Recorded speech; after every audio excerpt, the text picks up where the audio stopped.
The air inside the factory always smelled of oil and dampness, even just before dawn, when the machines were silent and only the faint fluorescent lights buzzed above.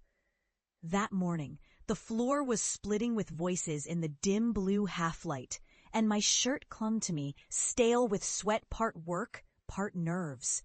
I stood at the clock-out station, 36 hours into a 2-day production sprint. And my hands trembled just a little as I pressed my thumb on the ancient biometric reader. There was a rustle behind me. Here goes our big man again, someone said, trying to keep his voice low but not enough. CEO Saab ka naya pitch aayega abhi. The CEO sir's next pitch is coming. A couple of men snickered. They didn't look at me directly, all eyes fixed somewhere else, shadows crossing their faces when the machines blinked off. I stared down at the cracked linoleum, the same stains from the same oil spills I'd been wiping for 8 years. I wanted to say something, but I just nodded, lips pressed together. It wasn't just them. At home, every conversation circled back to my natak, my drama, my little ideas. My brother had once said, "Dreaming is for men who can already fill their stomachs, Arjun." Ma, quieter, had only asked me, "How many more years, beta? How many?"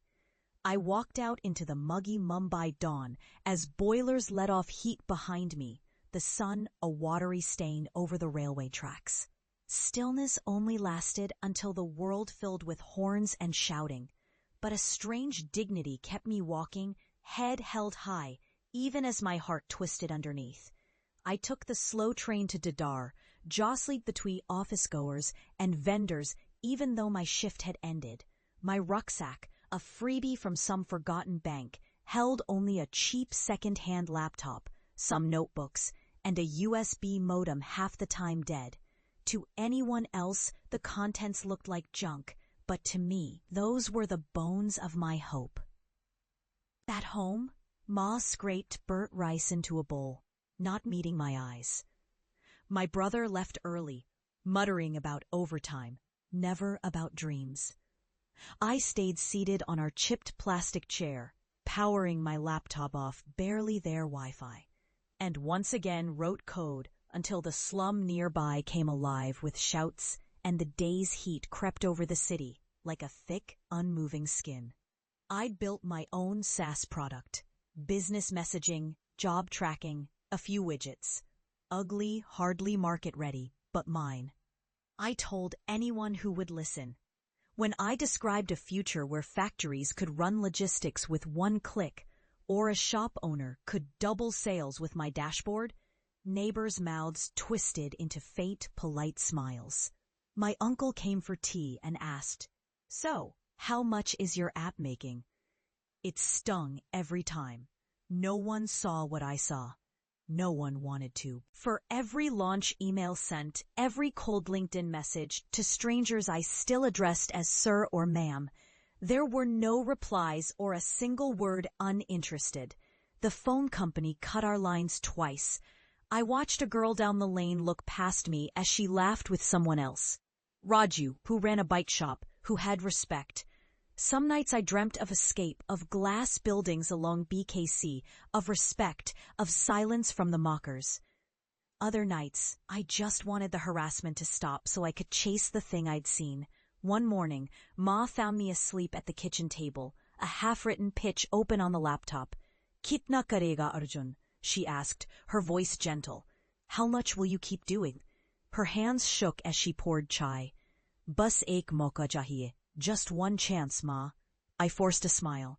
She touched my head as if trying to press patience into me. I got that one chance by accident, an auto parts supplier desperate for some inventory order system. I spent 3 nights coding, testing, and at the end he said, "You built this? Lagado. Install it." He gave me 3,000 rupees and recommended me to his cousin. Word traveled slowly, but it traveled. But the ones close to me still didn't see it. At a family wedding, an aunt asked, "So, Arjun, got any real job yet?" I managed to smile, but the humiliation coiled tight. I wanted to show them, the ones who snickered at the factory floor, who shared silent, knowing glances at chai breaks, and the relatives who stopped inviting me out of embarrassment. The struggle was long. 3 years passed in the same rhythm. Every rupee wrestled from clients who wanted discounts. Every upgrade a battle with impatience or disappointment. When my product, CleanLine, finally hit, it wasn't grand. Another factory called. Their old system had crashed. Word spread in the tight cluster of small manufacturers. Soon, someone with money noticed. I got my first seed funding from a Mumbai angel, and it felt unreal. No celebration, just disbelief. What I remember next is the slow shock in my family's faces. My brother started telling people that my computer thing was serious. Ma bought a new sari. But the old wounds didn't disappear. Each little success didn't erase the years of feeling unseen. I moved to a rented commercial flat in Lower Parel. By now I had a small team. Some interns, a dev who left a safe company for me, and the parts supplier who was now a minor shareholder. The work was endless, full of missteps and small victories. A big client in Pune. A pilot with a government utility. Our logo appeared in a trade magazine. The first check paid for months' rent, and for the first time, Ma's kitchen had something besides boiled rice. But I never forgot how it felt. Damp factory air, laughter at my back, my head bowed and fists clenched. I thought often of that humiliation and wondered, if I came back, who would even care?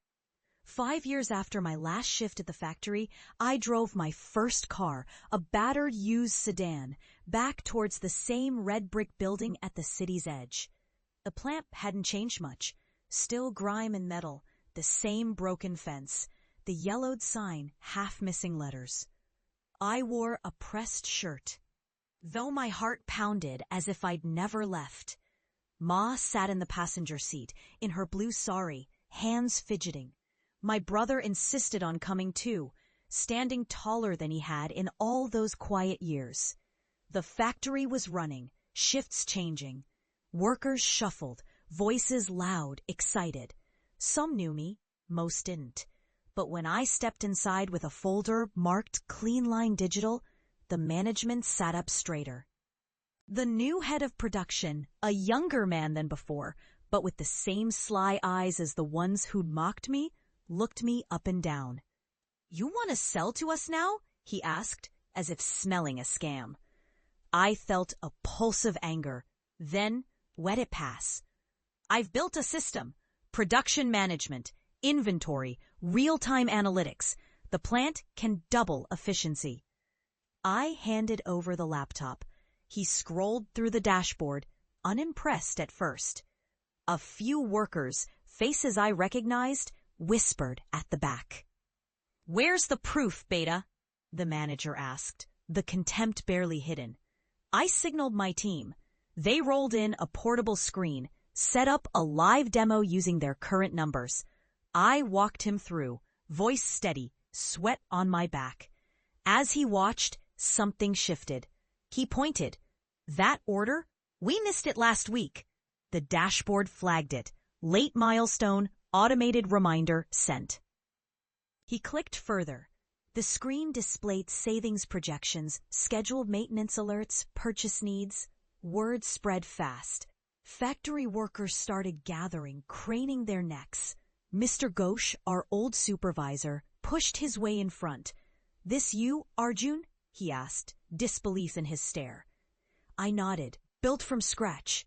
My breath caught, but I kept standing straight. I gave them a login. The supervisor played with the interface, setting a task and seeing an instant pop-up cascade to every section head. The manager looked up, eyes wide now. He gestured for the room to quiet. Behind him, I noticed the men who used to jeer, now silent, watching. Their faces changed, the old sneers wiped clean by the simple reality of my work, blinking bright on that factory table. No jokes, no dismissive glances. "Does this actually work?" the manager asked, voice edgy with hope. Already running at 20 plants across Mumbai and Pune. "I can onboard you in 2 days," I replied.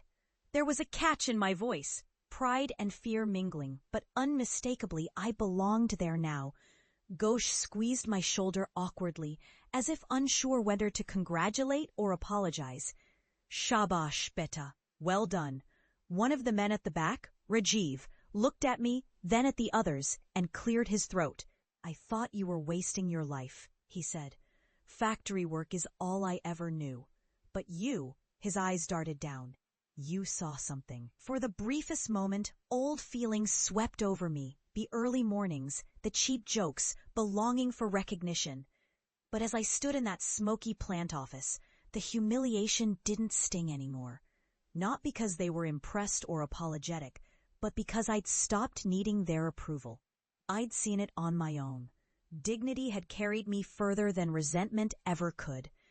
The manager glanced at Rajiv, then at my family. His tone was different now, careful. "If you can show us improvements, we'll take your system, and—" He smiled. The first I had seen from him. "An old worker of ours, now a software walla, I can trust." My mother looked at me, tears shining but unshed. My brother clapped me on the back, softer than he knew how to.